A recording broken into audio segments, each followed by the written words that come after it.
Today's episode is brought to you by the folks over at SeatGeek, the best and easiest to use ticket platform out there. They take the confusion out of buying tickets using a 0 to 10 scoring system and a green is good, red is bad color rating system so you and your loved ones get the best deal possible. So whether it's going to see our beloved Redlegs at Great American Ballpark, the Bengals over at Paycor, FC Cincinnati, one of the area college teams, or pretty much anything in between, use promo code Riverfront at checkout and receive $20 off your first order. Click the link in the show notes to download the app and get started. That's Riverfront, one word, for $20 off.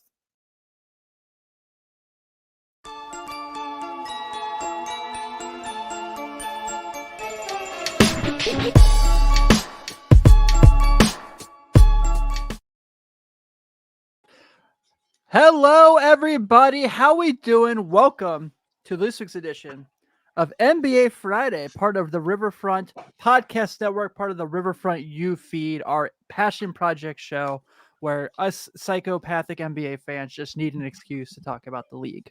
I'm Tim Daniel. Very excited for this week's episode. God is always with us. My good friend Sean Mackey. How are you, pal? Hello. Good. How are you, Tim? Good. How is your Magic bandwagon thing going? Are you still enjoying it? Yeah. You should.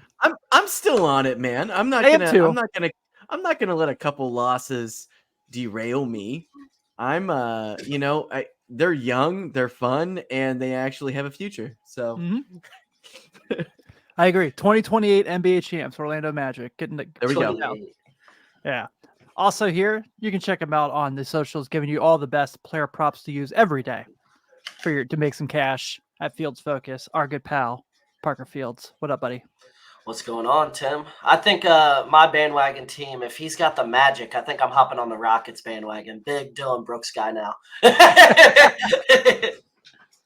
He's looked good, man. That's a fun one. He actually has, but not because of him. But the Rockets are fun to watch right now.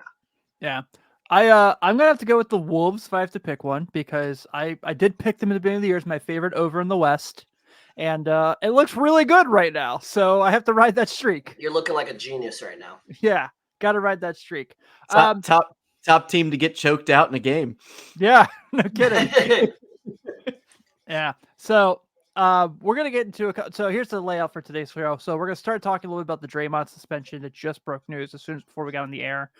We are recording this a day earlier than normal, obviously, because the Bengals play on Thursday Night Football this week. We're going to talk about Zach LaVine and this whole trade thing that's all of a sudden coming out.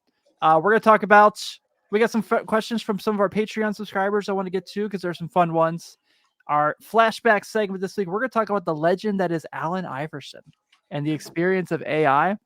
And then our draft, our starting five this week, we try to put together the best team possible of 5 years of LeBron James' career. So this is going to be a fun one. Cannot wait. Sean, you asked about it right before we got on the air. Draymond Green suspended for 5 games for the altercation in Minnesota, coming off of fresh getting ejected in the game against Cleveland over the weekend, where somehow the Warriors were swept by the Cavs. That was kind of amazing this season. But Draymond Green also has the crazy tangent on Instagram where he's like, you guys are telling me how to be me. I'm the best at being Draymond. Fair point. But 5 games, losing about $760K, I think is what I saw the number was, that he'll be losing in salary. So, Sean, you asked at the beginning before the show we got on the air, are you shocked he only got 5? I'm going to say yes, because he was ejected in back-to-back games, and he is what the league used to call a repeat offender.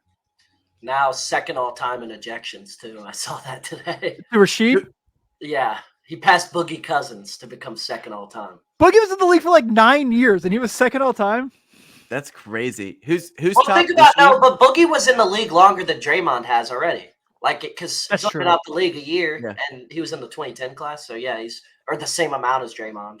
Whatever, same shit. And Rasheed leads that? Yeah.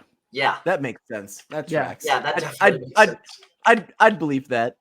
Yeah, I think he got off easy, man. I mean, he's probably sitting there thinking, he's probably at home thinking the league's a clown show. They just let me choke out Rudy Gobert on national television. And that's all that's happening. That's it. Yeah. I mean, like, he knew exactly what he was doing. He was just like, you know what? I'm just going to do this. And it seemed so unprovoked from Rudy's perspective, too. Like, watching that, he just looked caught off guard. Yeah. Like, those guys weren't even in the fight. It was Jaden McDaniels and Klay Thompson. He just wanted to choke him. It just it had nothing to do with anything. It was just like, and the thing that's so funny is like Rudy Gobert is what, 7'1", 7'2", like Draymond's what, 6'6". I mean, if that, he's a big dude. Yeah, he pulled his ass down. I mean, it was crazy. And then we got Klay. Klay ended up getting a fine. And Jaden McDaniels got a fine, and Rudy. They all got a $25,000 fine. All three of them. Why did Rudy even get a fine? I didn't even see him do anything. In the slow-mo, I think he started like choking out Klay at first, but it was very, very brief. Like not choke him out, but he grabbed him around the neck to pull him. Okay. And that's why Draymond did it. But like, I mean, Draymond went way over the top. And Rudy said the quote of the year, honestly. He said, it seems like every time Steph Curry isn't playing, Draymond does whatever it takes to get ejected so he doesn't have to play. And that's really true because, I mean, Draymond is, without Poole especially, because this is where no Poole is going to hurt them bad. This right here, when Curry misses time. Because Chris Paul is great with Curry, but Poole could just be a poor man's Curry in that lineup and do the same things, just not as good, obviously. And this is going to be key for them because, I mean, who knows with Curry? He's going to miss games here and there. Like, he hasn't been that healthy the last 5-6 years. So, yeah, well, we'll see. I mean, what are they now, 6-6? Like that, yeah. I think so. The thing that's crazy to me is, I don't know, I expect so much more from Andrew Wiggins. Like, they have no scoring after Curry. They have somebody killed Andrew Wiggins' confidence. Somebody shot his confidence. Yeah, he looks. Like, I don't think he's lost game. I just think he has no confidence in himself right now. If you watch them play, he looks scared. I mean, he was averaging 17 a game last year. He's averaging 10 right now. He's playing less minutes. He's playing 26 minutes a game currently. They're not even closing with him. They're not even closing with him. And he was so good in that year that they won the title a couple years back. Like really, really, really solid. So I'm really curious. He's a big contract too. Like he doesn't have some slouchy contract. Right. So I don't know. I think he's probably going to be eventually the odd man out here if they end up having to make a move. I don't know who's going to want his ass though. That's the other thing. I mean, I'm not going to be like, oh yeah, here, we really want Andrew Wiggins. He's a change of scenery guy. And I'm like, I don't think he's a change of scenery guy anymore. He's been in the league for 10 years. So I think like the fluke year where, and I liked him on the Wolves. I just think it was a too many young guns at the same time situation. I thought it was great when he got to Golden State. Obviously he ends up helping them win a title, but just, I don't know. Like you said, P, he's just completely, he looks like he's been robbed of his confidence. No, 100%. And that's my biggest thing with him right now. I don't think Wiggins has lost any skill or anything. 2 years ago, he was the second best player on a title team.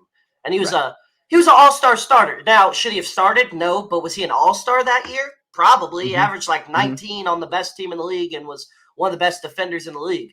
Like, I don't know what's happened to him, but it seems like somebody's killed his confidence or something. And whatever personal stuff he dealt with last year, I think it came out, it was something with his dad. Something with that's affecting him. Like, it has to, because there's no way he lost all his game over a 6-month period. Like, this guy was one of the best two-way players in the NBA just 2 years ago. Right. And was looking like he was going to be a key contributor to, like, going to be the second guy next to Curry. Like, if that final series, Andrew Wiggins, up until the last 2 games, had a case for finals MVP. Like, seriously, he balled in the last 2. That's just when Curry went absolutely off. But he was getting a little bit of noise for finals MVP that year. And now all of a sudden he forgot how to play basketball, apparently, because like, it's not a subtle drop off. This is major. This is half his scoring. Yeah. So I'll tell you who might be a player that would pique the Warriors' interest, and we'll get to that with this next segment. Zach LaVine, because word is now officially getting out that Zach LaVine in the Bulls. Okay, let me preface this because I saw some people were like, Zach LaVine finally wants out of Chicago. That was never said. It was the two are exploring trade options. There was no Zach LaVine went to the front office and said trade me. So I want to make sure I go into. No, but I definitely think Rich Paul has given some hint He for nudges has. to the Bulls front office, and He he kind of absolutely alluded to has. that today in his press conference. Yeah, so LaVine is officially looking to, the Bulls are officially looking to part ways, which is 2 years too old, probably. Biggest contract in franchise history, obviously. So there's that whole situation. He makes me so mad. Apparently, apparently multiple teams have expressed interest, including the Lakers, including the 76ers, including the Knicks. I think he'd be super fun on the Knicks. I really do. And the Heat. Yeah, and the Heat have also expressed interest in Zach LaVine. And I guess the other thing that's kind of more surprising in this scenario of this conversation is obviously LaVine's not the only Bull who teams are expressing interest in. Obviously DeMar DeRozan, obviously Alex Caruso, but more teams are targeting Caruso than LaVine. And we talked about this a little bit last week. We were talking about like every team wants an Alex Caruso. I mean, Sporting News this year going into the season voted him the number 2 defensive player in the NBA. So yeah. Put it like that. I mean, so he's and the number 1 guy was a big, so he's the best perimeter defender in the NBA, right? You can throw him on any team. He just can plug in anywhere and immediately be a starter or 6 man on your team, and it's just plug in anywhere. So I just kind of want to talk about a few things. So we've joked in our individual texts at times that like D'Angelo Russell is going to be a Chicago Bull. It's just going to happen. We're trying to figure out which of these 3 guys it will be for. And I think that's what's really fascinating. And obviously LaVine is going to be linked there because he's from there. His agent's Rich Paul, who also is the agent of LeBron James and Anthony Davis and Cam Reddish. He's also he's a UCLA alum. He's got his dad's still out there. And so of course he's going to be linked there. DeMar DeRozan obviously forever be linked to the Lakers, and Caruso for obvious reasons is going to be linked to the Lakers. So the Lakers will get one of these 3 guys. I'm just not sure who. I agree. I agree with that a lot. And we're talking about LaVine, like some of these teams here. I think it makes 0 sense for the Sixers to pick him up. Like 0 I agree. sense. I think their roster is great right now, and they need to go get more. Like a Caruso would be great. Caruso. Yeah. I think they need players like that because I think Tyrese Maxey is a top 20 player right now in the world. He looks amazing. So he is. I think they don't need to go get another ball dominant guard like that. I just don't think that's a good answer for them. The Knicks, he would be awesome. The Heat, maybe. I feel like him and Tyler Hero at this point are very similar players, honestly. And I just, like I said earlier, Zach LaVine has been very disappointing to me. And I know you guys are Bulls fans. This guy's supposed to be entering his prime, and it seems like he's regressing. It seems like he's regressing in his mid to late 20s, which is when you're supposed to be at your peak. And that's not a good sign. We're former Bulls fans. We're moving on. Former Bulls fans. I don't think he's regressing. I think he's mailing it in deliberately. You just think he's mailing it in? I don't watch enough Bulls basketball. Yeah. Nor should you. So the game where he scored 50 points, it was the most unremarkable 50-point performance I think I've ever seen in my life. And it was one of those performances where like he knew they weren't going to win. Everybody knew they weren't going to win. And he was just like, well, I did my job. And it's like, okay, you scored 50 points, but he doesn't really, the thing about Zach LaVine, I don't think he really makes your team better in any way. I mean, he's going to be able to score some points, but he's a very average defender on a good day. He's kind of streaky. He's one of those guys who can have like a really good like 30-point game and the next game come out and score like 15. So I don't know. When he's hot though, when he comes out, like he's one of the best, like, turn it on 3-point shooters in the game. Like if he's feeling it, he will launch. He's not afraid to shoot, and it's great. But I just, I don't know, man. It's almost like the Bulls were just trying to get back some investment from the Jimmy Butler trade, and they've been trying to salvage this relationship with a max contract. And it's just, he's not going to win a title. He's not going to bring a title to Chicago. It's a couple years ago when they brought DeMar DeRozan on, they had that good little run, but it's over with. That was kind of a fluke run that they had. And I just, it's time to blow the whole team up. Caruso needs to go just because I love him. Yeah. Like, I want him to go. Agreed. I want him to go. He needs to go. The Sixers are a perfect place for him. Like, that Absolutely. is the perfect, they're looking to get like a good role player, a really, really good role player that helps them win a title. Caruso's that guy. Mm-hmm. Yeah. 100%. And I mean, honestly, the Bulls right now are in the worst spot you can possibly be. Yeah. DeMar DeRozan and Zach LaVine and Caruso player, like, they make them too good of a team to be bad. And Vooch, obviously, but they're just not good either. Like, they're just sitting in that middle of the pack range. And like, even like thinking about with Vooch, like, do you think Vooch has much value? No. I mean, he's a stat stuffer, but like, Vooch isn't going to be on a title team. I'm sorry. Like, you're not winning a title with Vooch as your starting center.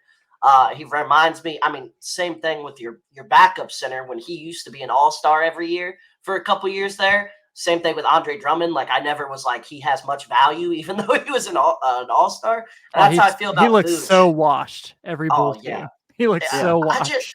The Bulls are just like in the worst spot of any team in the league right now.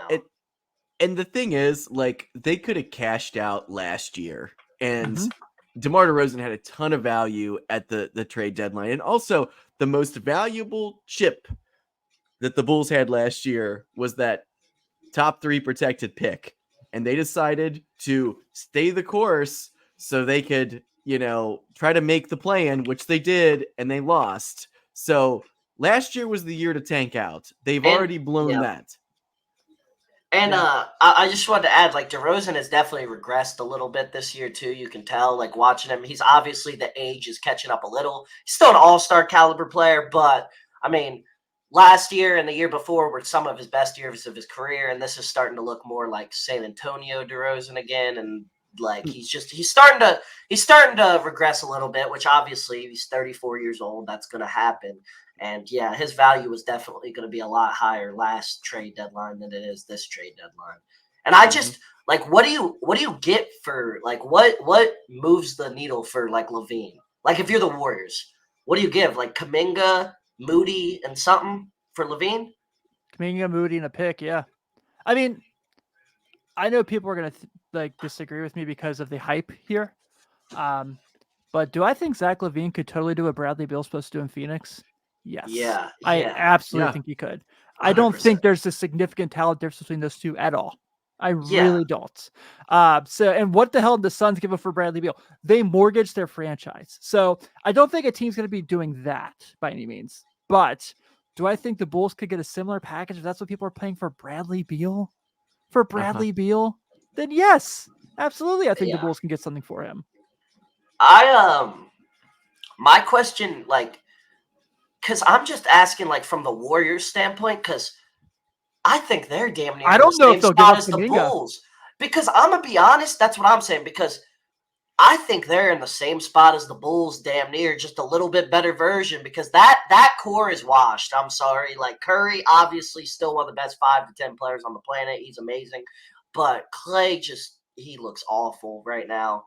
He looks awful. And I don't think Zach LaVine, that moves you from the 8th seed to the 6th seed, in my opinion, or the 8th seed to the 7th seed. You're the first play-in team. Like, they're not beating the Lakers. They're not beating the Nuggets. Who knows with the Suns, because we don't know who the hell is going to be on the floor. Like, we haven't seen them yet. They're not beating the Lakers or the Nuggets. That's for damn sure. So after the last 3 games, would you rather have Zach LaVine or Cam Reddish currently on the Lakers? This is a joke, obviously, but Cam Reddish has looked really good. Yeah, and I'm gonna be honest. I really don't. I think AD and LeBron are good enough as 2 stars, and they're the best way. We saw this. The best way to win with these 2 is to have great role players around them. I don't think they need a 3rd star. Yeah. I just don't think that works with those 2 because I don't know. I just don't think they need another star, honestly. Yeah, I'm with you.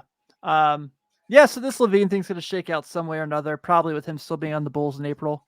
because Probably, they don't know how to honestly. do anything right anyway. So, as I say this, writing for a Bulls site and currently watching the Bulls get smoked by Sean's Orlando Magic because I have to cover the game tonight for On Tap. The Sean's Orlando Magic now. Yeah. I know he said something about bandwagoning them, but they're officially your squad now. They're my squad now. Yeah. I like it. They're fun. Central Florida, baby. Yeah. Lord knows I want to live in Central Florida. So You do. You Yeah. do. for sure. You're a big fan of the swamps. Right. Yeah. Yeah. Not the theme parks. It's the swamps, guys. Not the theme. Not a big guy in a mouse costume. Nope. He says wearing a Hogwarts zip-up hoodie during the episode. Yeah. All right, so we did get some Patreon questions this week where you also can come be part of our family at patreon.com/riverfrontcincy and interact with us, talk everything. A hoops channel, like I said, it's a fun chat every day. We compare our immaculate grid scores every day. Hunter, Kevin, you guys got me today, so congratulations. But that's been a lot of fun for us as well. And I wanted to get to these because they're pretty fun. So, of course, we got to start with our good friend Sydney Price, who asked these two questions. She says, and I quote, as my phone decides not to pull up the docs panel. Way to go. And here we go. All right. She goes, how seriously do you take the Clippers side with James Harden? And how serious do you take the Mavs record with Luka and Kyrie? I'll start. I definitely take this thing serious with James Harden because, when people are like these, the super team era, as we've talked about more and more, and you're hearing more of the national media talk about, it feels like it's over. And it feels like it just isn't a thing anymore. And I think Golden State was the last to do it because you can make the case that those three guys were ball dominant, being Steph, Clay, and KD, but they also learned to work how to not be ball dominant. And I feel like the only Clipper who's really learned how to not be ball dominant is Paul George. I think he's the only one. And he's the one who should be ball dominant. Yes. He's the best player on the team. Yes, I agree. Paul George looks awesome this year. Awesome. And Kawhi looks like he's lost a little step. It looks like the injuries are finally catching up. I'm gonna be honest. He does not look like the same player right now. Could overreact, obviously, but I mean that watching them is so frustrating because now Westbrook. What do you mean? I love it. It's entertainment every night. It is, but I am a big Russell Westbrook fan. I like Russell Westbrook a lot, and I feel for the guy right now because he was playing great. He looked great, and then all of a sudden, James Harden comes in, and now Westbrook's getting thrown in with Harden for the blame. It's not Westbrook's fault. These two don't work together. The only time it worked was before James Harden became a star. It doesn't work together. It just doesn't. Did you guys see that guy from Pally got in trouble for his rant? James Harden. Oh, the James Harden rant? Yeah, I did see that. I didn't know he got in trouble. I saw the rant. Everything he said was correct. He got in trouble for that? Yeah. Really? Yeah. So I think the Clippers are going to be fine, guys. They signed Daniel Tice today. Wow. Daniel Tice. Daniel Tice. That is the worst center rotation I have ever seen. Zubac, Daniel Tice, and Plumlee. Plumlee. That's Plumlee awful. looks like a superstar. That is terrible. No, it doesn't make sense. If you watch them, it looks weird. Like on the court, it just doesn't look like right. It looks like something's wrong. I don't even know how to describe. You know what I'm saying, Tim? Like it just looks weird out there. And Harden looks fat again. I'm straight up saying he looks fat again. He does not look like he did last year. He looks fatter. He looks like those pictures of a couple seasons ago, Harden again. He's gonna he's gonna go the Trace McGrady route. He's gonna play in Beijing the next year or two because NBA teams just aren't gonna take him on anymore. No, this is gonna be the very last NBA experiment, and this is. I mean, I feel like more than half of the league is just gloating right now, though, because they're everybody knew this wasn't a thing. Was this a Jerry West thing? I think it was a Steve Ballmer thing because if you remember, that makes so much more sense. Actually, it had to be a Steve Ballmer thing. If you watched that Lakers Clipper game, that was like the next night when Harden's sitting on the bench, in street clothes. They interview Steve Ballmer and he's like, "This is so awesome! I can't wait. We want to put this thing in a new arena." And it's like, we're gonna put a banner in the new arena because I don't think you are. By the way, did you guys see JJ Redick's joke about the Clippers? The former Clippers joke about the Clippers? What do you No, say? throw it at Oh me. my God, it was awesome. I might have saw it, honestly. So you know how like on the crazy in-season tournament courts, they all have the in-season championship in the middle? Yeah. It's whatever game he was calling Friday. I did hear this. He goes, I did hear this. yeah, he's like, I've got all these courts that I keep seeing on social media, and someone sent me the Clippers one. I thought it was weird there was a championship on it. Yeah. That's awesome. Thought that was great. So to answer Sydney's question, I do take this seriously. If they do figure it out, which I don't think they will, it's going to be too little, too late. The West is too good for them to try to mesh this together in 4 months. It's just not possible. I just don't think I've never seen a team that fits worse. Yeah, I think the Lakers with Westbrook fit better because at least there was only one like point guard like LeBron, but like they have two of the greatest point guards ever on the same court, and one of them can't shoot, and they're both the most ball dominant ISO players ever. It makes no sense, and they're both washed at this point compared to what they used to be. They're still productive. I think Harden's still a good player if he was on a different situation than this, but it doesn't make sense. Yeah. On the Mavs end, I really do appreciate how they're playing. They've always been far better. We talked about that last week. We were definitely wrong about them. I don't know if this stays this big unless they go get another scorer. I know Tim Hardaway Jr. had a really good night tonight but it was against the Wizards.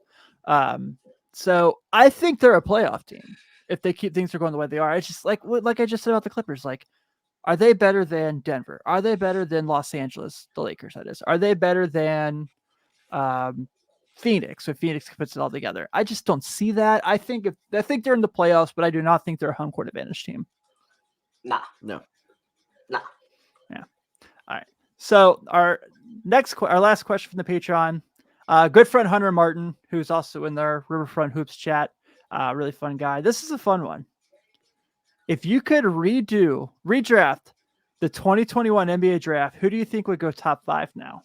And this is fascinating because if you've been paying attention to the NBA this season, one name that's really like kind of making themselves bigger and bigger and bigger is Alperen Şengün, who was taken right outside the lottery in that draft, has become one of the best centers in basketball this year. Jalen Green has gotten significantly better. And that top 5 is really, really good. Yeah, there's going to be some people left off that. There's definitely going to be some people left off. So this is the Cade, the Scotty Barnes draft.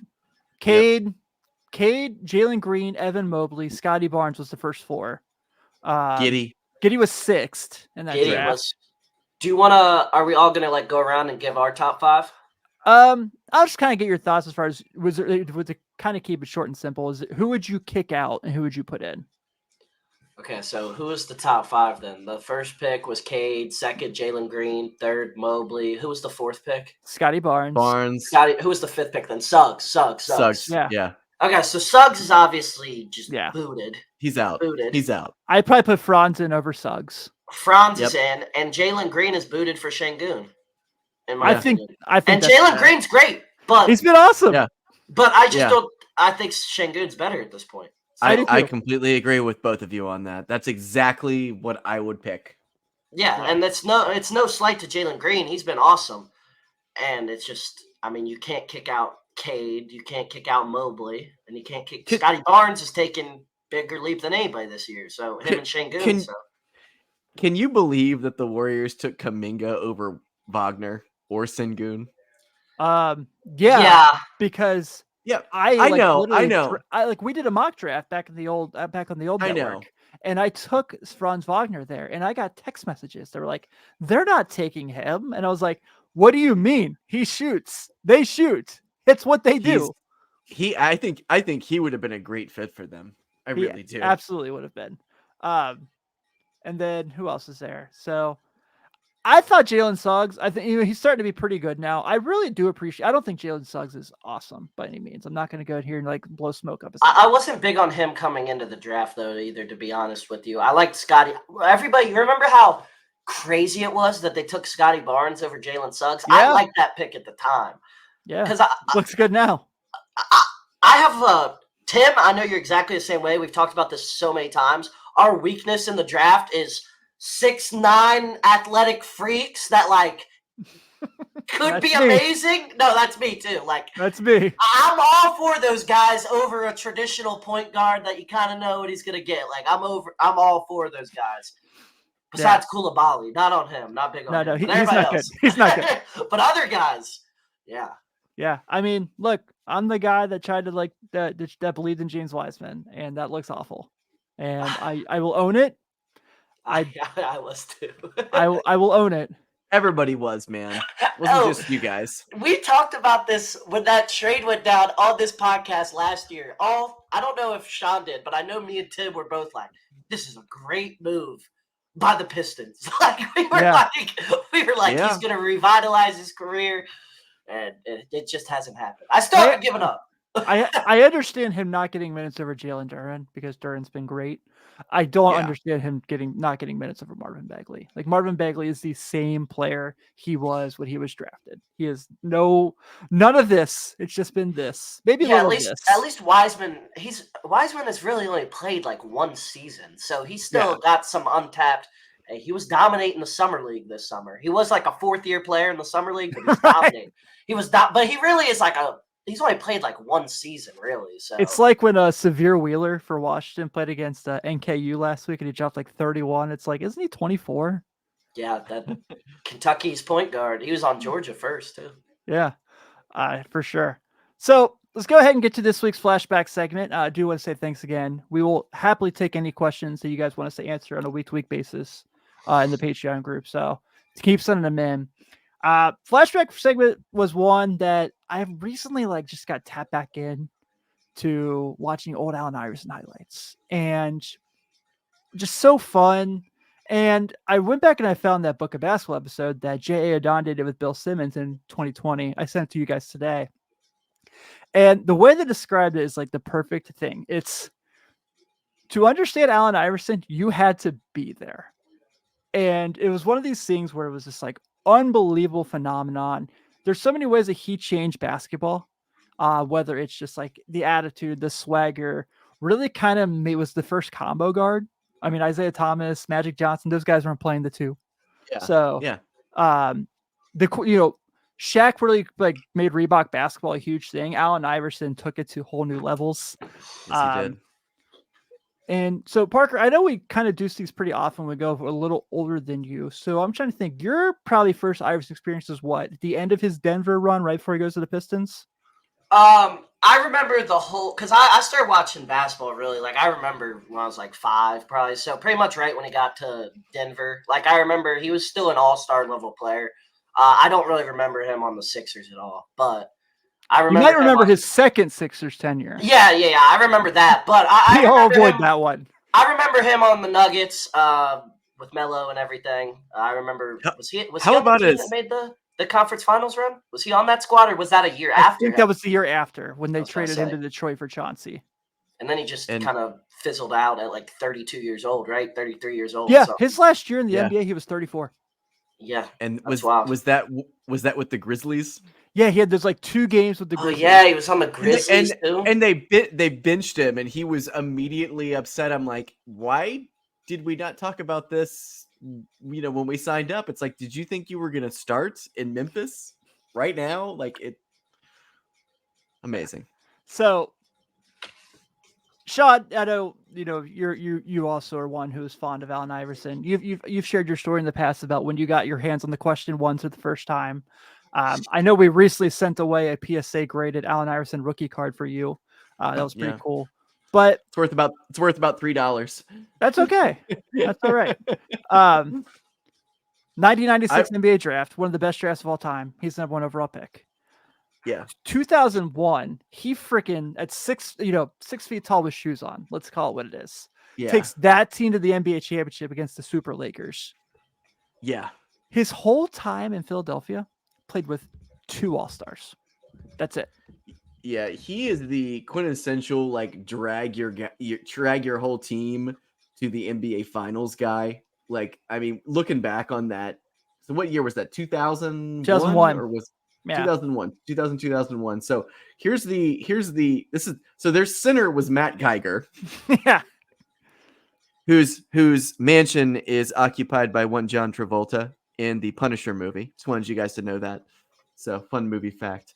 But Allen Iverson, Xavier, legend Tyrone Hill. Yep. Raja Bell was on that team. Todd Dikembe. McCullough, Dikembe was there. Nazir Mohammed. Eric Snow, I believe, was the starting point guard on that team. Nazir Muhammad was on that team. Yeah. Yeah, It's crazy because he was still playing like on the Bulls like 7 or 8 years ago. It hasn't been that long since The he was Thunder in the too. league. After that. Yeah, he was. And one fun one that I kind of forget about, and he played 65 games for him that year. Tony Kukoc was on that team. Yes, he was. Oh, he was. Mm-hmm. Yes. So, but yeah, I'm going to be honest with you. If we want to talk about like memories of like Allen Iverson entering the league, the year that he entered the league, I was in the 6th or 7th. I think it was in the 7th grade. He showed up, man, at the Schick rookie game in 97. He was supposed to be in the dunk contest, backed out. Darvin Ham took his place. Kobe won. Everybody knows. But he showed up in the Schick rookie game. Actually, no, he didn't play the Schick rookie game. He backed out of that, I believe, as well. He did play in the rookie game. He did. He showed up and he had the Reebok headband, which that was when he debuted. The headband was actually at All-Star Weekend. He had not worn it before that. I went to All About Sports. You remember that place? Mm-hmm. Attached to Van Loonen's. I went there and specifically bought a Reebok headband right after I saw him during All-Star Weekend. I was blown away by him. He was so exciting for the league. He was so fast. The crossover on Michael Jordan in his first game against him is just like Jordan just kind of laughed. Yeah. I mean, he was so good at what he did. And it was like he was one of those guys that you just knew was going to be like the face of the league. So when he dragged that team in the 2000s, which was a diluted ass league, like it was diluted. Yeah, it was. I mean, the Lakers were just stomping through everybody that year, but he played with so much heart and so much tenacity. And I know everybody likes to say Isaiah Thomas was the greatest small guard of all time. And he's got two rings. I can't really argue it. But Allen Iverson's right there, man. He's one of the best small players that I've ever seen play the game consistently for a long time. I mean, we thought Isaiah Thomas may have a little run like that for a little while too. He was, doing some incredible things at 5'8" or whatever he is. But AI, man, just one of the best basketball players of my lifetime. Yeah, I agree. So I wanted to get our boss, Chad Dotson, on the show today, but he was too busy with work because I thought he was perfect to have on the show because he's from Virginia. He's a graduate of Georgetown, and he's a Sixers fan. So needless to say, Allen Iverson's his favorite player. So I texted him today and was like, hey, would you have time? He said he didn't. But I said, do you have any thoughts you want me to share? And he wrote, obviously the guy's written and published books. So of course this is going to be beautifully written, but I wanted to make sure I read this and did him right. So he goes, I believe fans don't properly appreciate precisely how good AI was. The numbers don't really tell the whole story. He did things at his size that I've never seen before or since, and no one has ever played harder. The moment his rookie season when he crossed over NJ, I've watched it a million times. I was a Georgetown basketball fan long before I went to school there, almost as long as I've been a Reds fan. If you're tuning to the Riverfront, you understand that. There were a couple of Virginians who started at Georgetown who were my favorites, Allen Iverson and Alonzo Mourning, but Iverson was just special. I was really happy when the Sixers drafted him, and the way he dragged that team with Matt Geiger and Eric Snow and a bunch of nobodies to the finals will always be among the greatest performances I've ever seen. So I don't know if I could put better in the words of that, but I want to kind of just go through. So we're talking here about the culture stuff, and Sean, you mentioned the Reebok headband, which was like so cool. When he had the AI headband shortly after, yep, that was like, you didn't see Michael Jordan wear the Jumpman headband. You know what I mean? Like there was something too when he had that, and he was kind of the first guy to really rock the shooting sleeve, and the A6 commercial with Jada Kiss is like so incredible. Well, and he changed the culture in the league. I know there were a lot of people that didn't like the way that he dressed, the way he wore his hair. Dude, they airbrushed his tattoos in his rookie year on his pictures. Yeah, and he had tattoos. I mean, there was a lot of things that people didn't like about him, but like I said, he was a little dude, that he just played hard and he looked like he lived hard, man. So like he that was his whole look, man, and that was his whole persona.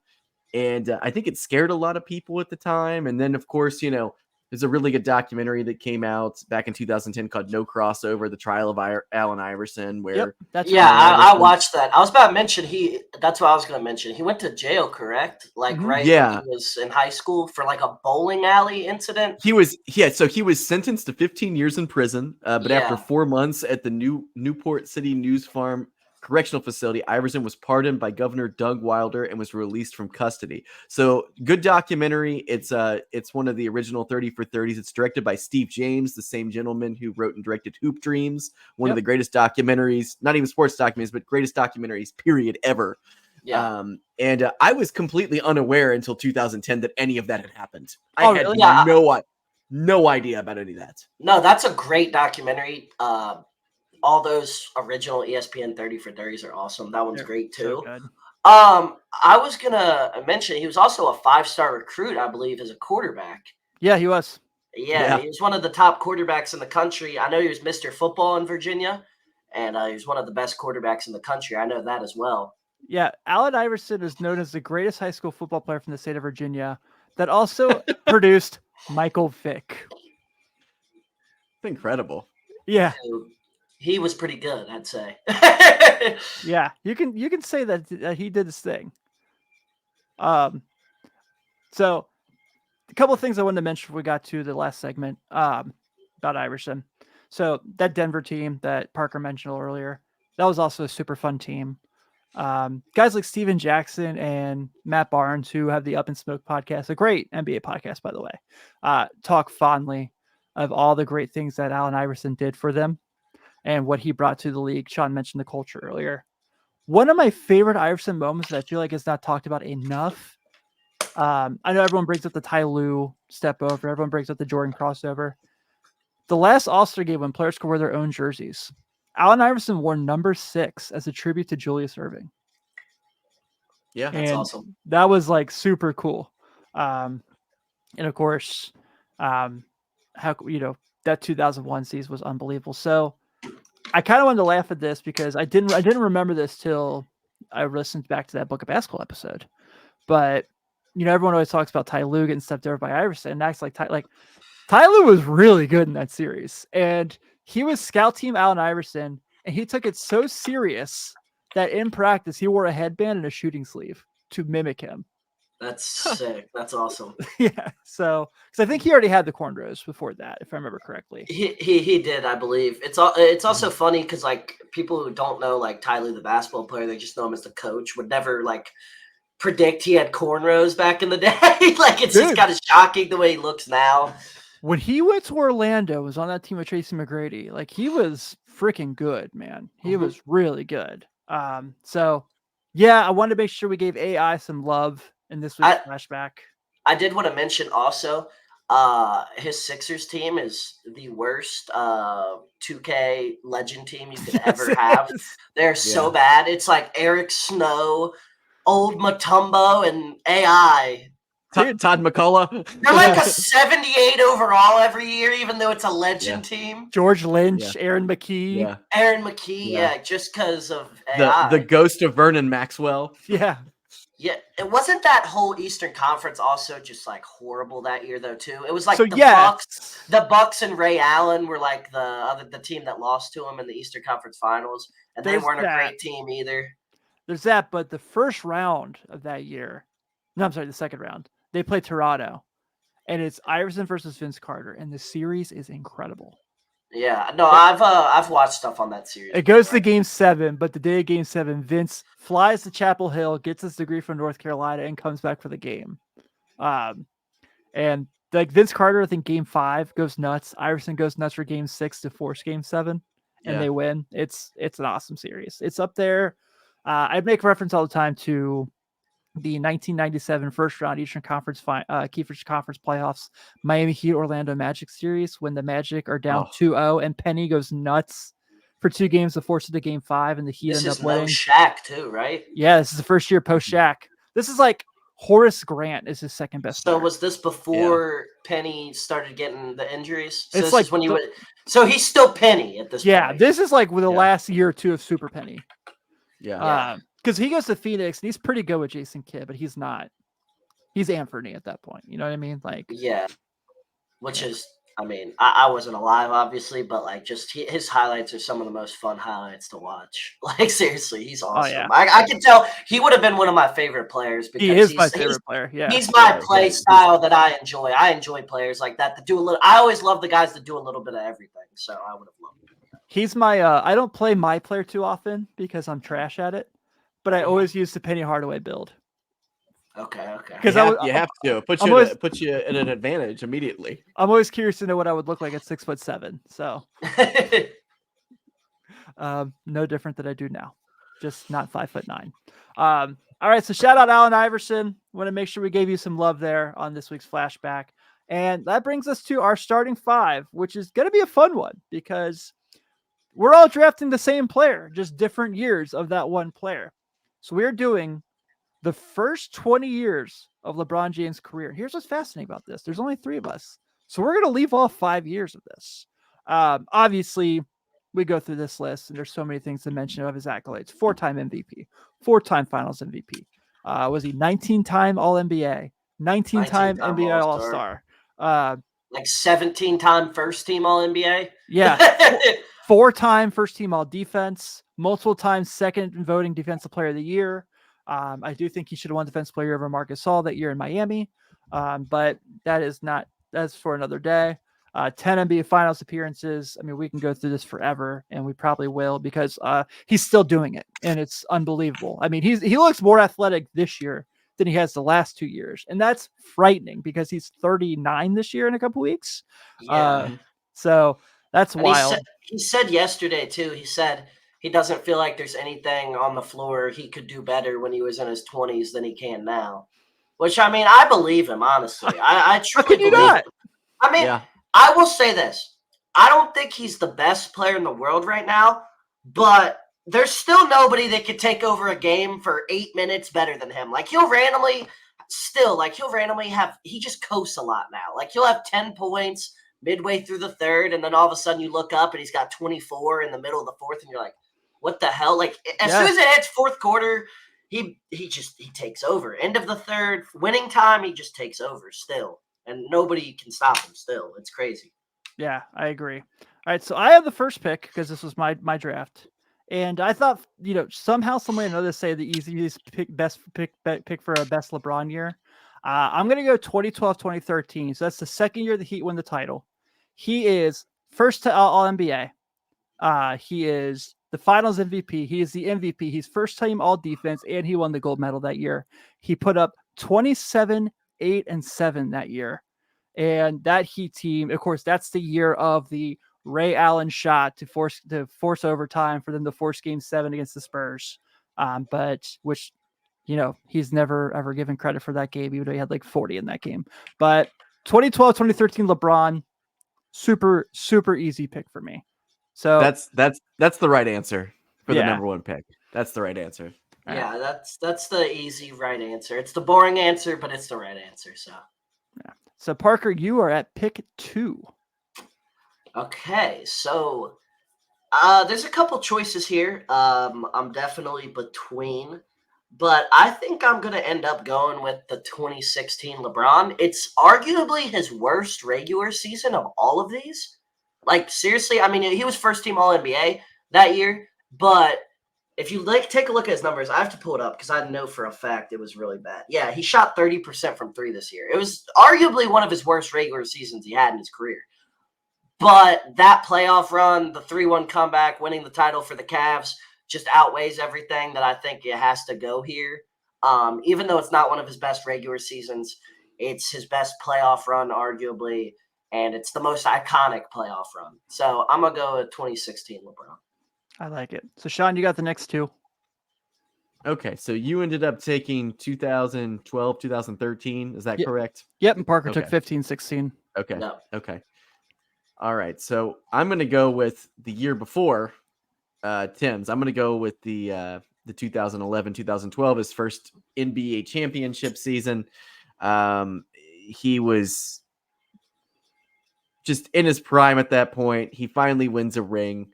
At this point, he had been, 1, 3, 6, 7, 8. He'd been in the league 9 years. I mean, people were really, really starting to talk some smack at that point, and he finally was able to shut everybody up. That's the Game 6 Boston year. Game 6 Boston year, yeah. He was phenomenal there. Yeah, and it was that I think that's probably one of the most important years of his career, man. I mean, the next year I think he was at his peak power, though, the year that you picked, Tim. Yeah, I agree. So, yeah. All right, so what's your next year of LeBron? My next year, I'm gonna go with 2005, 2006 LeBron.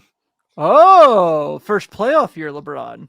First playoff year. Also, best regular season LeBron. 31 points a game, 7 rebounds, 6 assists, almost 2 steals.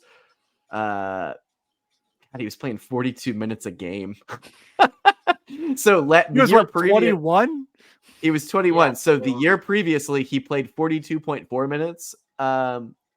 And he led the league in minutes. The next year, he plays 0.1 minutes more. He doesn't lead the league, but he's still playing more, and he ends up making the playoffs for the first time. I missed that NBA. Those minutes, I missed that. Yeah, I missed that bad. He was just a freight train back then. Yeah, for sure. All right, Parker, what you got? All right. In terms of, you said 12-13 LeBron. In my opinion, this is the best version of LeBron as an individual player. I'm going with 2017-2018 LeBron. Oh, yeah. I have never seen a better player in my lifetime than playoff 2017-2018 LeBron. Like, what did he have? Like 9 40-point games or something in the playoffs that year? It was something crazy. I think he, for the playoffs, averaged over 35 and almost a triple-double. Game 1 of the finals that year obviously lost because of the iconic J.R. Smith memes, but that might have been the best performance I've ever seen somebody put on. Like, he was unconscious that night. Yeah. That year also had the LeBronto where he hit like 8 straight fadeaways and just killed the soul out of Canada. And that was the year the Raptors won like 60 They were the 1 games. seed. They won 60 games that year. That Raptors team was legit. DeMar DeRozan averaged almost 30 that year. People forget that team was good. And the Cavs were not good that year at all. They weren't. They were the 4 seed. They blew up their entire roster at the trade deadline. People forget about this. The entire roster. They had traded D-Wade. like 7 players. Weirdly, nobody's going to remember this. They had Jay Crowder, D-Wade, Derrick Rose. Like this team. I saw that team play in person. And I thought that team... Do you guys weirdly remember that team also started out like 26-6, and then they just collapsed once Isaiah Thomas got back? They started out excellent, then they collapsed. And I just remember he hits the buzzer beater against Minnesota, and when Isaiah Thomas runs on the court to celebrate, he just totally ignores him. And the next day, Isaiah Thomas is traded to the Lakers. Because they were on a big losing streak before that game too. Because they started out really good that year, and then once IT got healthy, the team collapsed. Because D-Wade was awesome as the 6th man for that team, and then IT just kind of tanked the squad. But that team was not good, and he took them to the finals. And if they weren't facing the Warriors that year, the greatest team ever assembled, I think he honestly, as a one-man show, would have put up a fight versus a lot of other teams and made it a really competitive series. And you never know what happens if they win game 1. They wouldn't have won the series, but I think they might have won I think they would have won a couple games if they won game 1. I think they would have took it to 6, which would have been an incredible feat. With that team was terrible. I believe the second leading scorer, it was Kevin Love, but at like 13 points a game or something. Jordan Clarkson was one of their better offensive players. And this was before Jordan Clarkson actually became a really solid player. So I don't know. That team was bad. So I got 2017, 2018 LeBron. Perfect. All right. So I'm going to be pretty close to each other for my next two. I'm going to go 2007, 2008. 30 points, 7.9, 7 assists, scoring title, All-Star Game MVP, and a gold medal that year. Cavs were the 1 seed that year. I believe.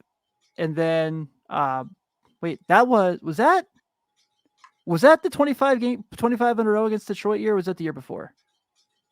It was the 07 playoffs. That's was right. That 25. That's right. Yeah. All right. And then I'm going to go for my next one. I'm going to go 2009, 2010 MVP, first team all defense, 29.7 points a game, 7.3 rebounds, 8.6 assists. Okay. Very nice. Am I up? Yep. No, Parker is. Vargas, go ahead. All right. So who'd you take, Tim, again? I took 2007, 2008, and 2009, 2010. Okay. I'm going to go with point guard LeBron, the only real variation of point guard LeBron. So the 2019-2020 bubble championship year. They won a title, obviously. I think this was the year he was just smarter than everybody, and he was second in MVP. He probably should have won second in MVP. I think he would have won the MVP if COVID never happened because he was gaining serious momentum in that, and there was still 20 games left in the regular season before it got cut short to like 8 games. Dude, they destroyed the Clippers in that last one seed that year too. Yeah. Like they were which is rare for LeBron teams in his latter half of his career. Early on, he was the 1 seed a lot, but he didn't really care as much in the regular season a lot. So that was rare that they were a 1 seed. And I just think he was smarter than everybody on the floor at that point. Finals MVP as well, second in MVP voting, led the league in assists for the first and only time in his career. That's right. And yeah, I think he was awesome that year. Yeah, he was. I agree. All right, Sean, you got the next two? All right, I'm taking bubble Lakers LeBron 2019-2020. Parker just took it. Did you just take that? Yeah. Yeah. I didn't even hear you. I thought you said something else. Okay. No. I took that. Well, I don't even care anymore. All the good ones are off the board now, guys. Come on. We still have MVPs out there. What are you talking about? Okay. Did you take 2008, 2009? No, I didn't. Okay. I'm taking that one, and I'm going to tell you why. Yeah, these years are hard to keep up with. This was the year that they ended up making it to the Eastern Conference Finals. They were pegged to win the whole freaking thing, and it was definitely this was the Shaq year, right? No. The next year's the Shaq year. No. Yeah, next year's this the is Shaq the year, lose to Dwight Howard year. This is the lose to Dwight Howard year before they have to resort to getting Shaq year. This was the year that they ended up going out. Everybody thought it was going to be Kobe versus LeBron that year, and we were dangerously close to having that happen in the NBA Finals. But the Orlando Magic just absolutely turned on a different switch, and that was, when the famed possible Delonte West incident may have happened, and LeBron lost his mojo and a lot of things, but he was phenomenal that year. Like, he played out of his mind until that game, actually. And I'll never forget that series. The Orlando Magic Cavs series is like one of the craziest things I've ever seen. Yeah, it's awesome. Next one I'm going to go ahead and take. I'm going to go out there and say,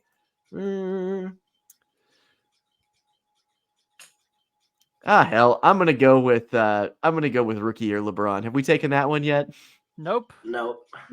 Let's go, man. Rookie of the year LeBron 2003, 2004. Welcome to the league. 20 points a game, almost 6 assists a game, 5.5 rebounds a game, 1 steal a game. Phenomenal. Probably the most hyped rookie versus second year game ever because him, Carmelo Anthony, and Dwayne Wade were all on the same team.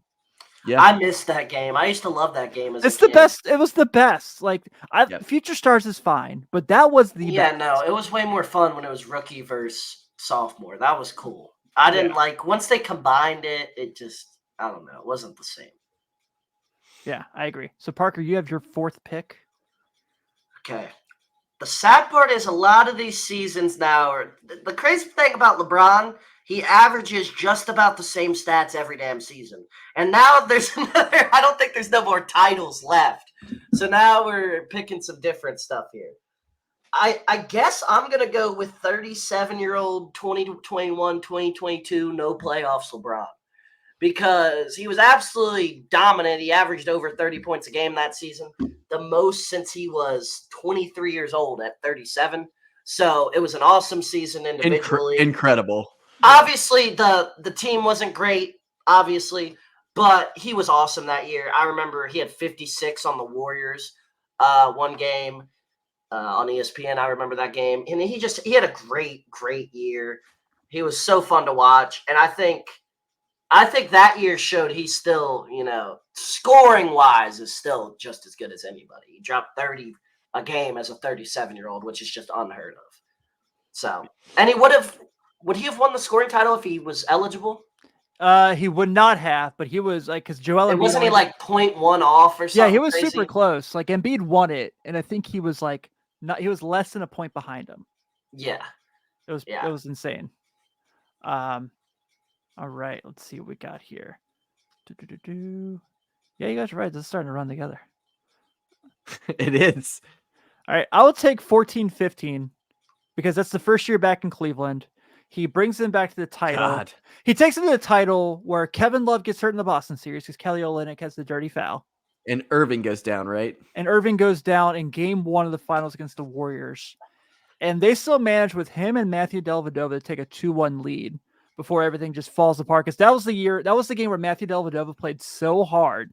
They had to rush into the hospital to give him IVs to rehydrate him because he was guarding Steph Curry. That's also the year where J.R. Smith goes nuts in the last game, like trying to keep them alive and keep them try to get to game 7. He did that twice. He did that in 2017 too. Yeah, and then to try and force game 6. Like, I don't best bad shot maker ever. But that was some of the best LeBron basketball I've ever seen in that NBA Finals. When he was just down, when he was down by himself, he was out of his mind that year. I'll still contend that was one of his best series that he ever played. He was just playing against a team that just was hitting everything. So Andre Iguodala and Evan Turner have a podcast together. That's like super funny. And you like their show? I like Evan Turner. I think he's hilarious. Honestly, I think I can't deal with his voice. His voice is just. I was like listening to an episode recently where they were talking about this series. And Evan Turner says to Iguodala, he goes, "Oh man, yeah, you got MVP. You did so good against LeBron, holding him to that 40-point triple-double." Yeah, literally, he won Finals MVP for holding LeBron to like 38-point triple-double. So I thought that was funny. So my last pick. Man, gotta look at what you guys have compared to what I got. I will take the last year of Miami, 2013-2014, 27 points, 7 rebounds, 6 assists. Gets them back against the Spurs team, who was significantly better than the Heat because that team was broken down from the year before and the year before. They obviously have the curtain over their head of, are they going to go to or is he going to leave for Cleveland, which he obviously does. And that team was still super good, but you could tell that it was like, enough's enough. We went through this thing together. We had a hell of a run. And so I will go ahead and wrap it up my last pick with the final year of Miami LeBron. All right. I like that pick. So what I got left, I believe, is last season, right? Mm-hmm. First so scoring title LeBron. Yeah. First Lakers year LeBron. Yep. First Lakers year LeBron. We got the 04-05 season. Did somebody take 06-07? Let me look. No. Nobody took that one? Oh, then that's the pick. His first finals run took arguably the worst roster ever to the finals. Honestly, the worst roster ever made to the finals is either that year LeBron, Allen Iverson, or Allen Iverson, or 2018 LeBron. It's one of those three teams is the worst rosters ever in the finals. Yeah. He obviously had the iconic 25 points in a row against the Pistons. This is my first year memory of watching basketball. I remember watching this final, so for me, it was the first year I remember watching basketball. And LeBron was, peak athleticism LeBron here. This is like 22-year-old LeBron, just you could play this LeBron as your point guard. Yeah, just defining his skills now, getting better. He definitely at this point had improved his jump shot a little bit from really early on in his career, and this was the start of him coming into his what we know today, LeBron. This is the start of the beginning of it, I would say. So 06-07 LeBron. So Sean, that means you have the final pick in the all-time LeBron draft. Did someone take the first Miami year? I did. No, You took the first No, one. you didn't. No, I No, you didn't. didn't. No, I didn't. Oh, all 2010-2011's on the board. That's it, man. Heedle's year one. Boom. Yeah, he gets shit all the time for that Dallas series, which he deserves a little bit of it. We can't deny that. I But, mean, JJ Barea did disassemble that team. yeah, I mean, LeBron's my favorite player ever by far, and I give him shit for that series. I'm gonna be honest. I was so upset as a kid when that happened. but I will was never forget the Cleveland game. We'll never forget that Cleveland game. When they go into Cleveland for the first time, and everyone's booing him and throwing batteries at him, and he drops 38. Yeah. Oh, you that have was to an do awesome that. game. I didn't watch that one, but I'm sure that was probably absolutely nuts. Yeah. What were we going to say, Didn't Sean? he I didn't mean to talk over you. Didn't he show up for Ilgauskas' jersey retirement? And they kind of like ran him in and ran him out real quick because it was like such a hostile crowd.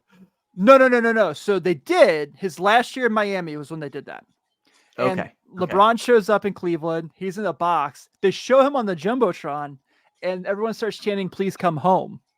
Yeah, because Ilgauskas went to Miami for a season with LeBron his last That season, year, correct? the year that Sean just Yeah. the year that Sean just took.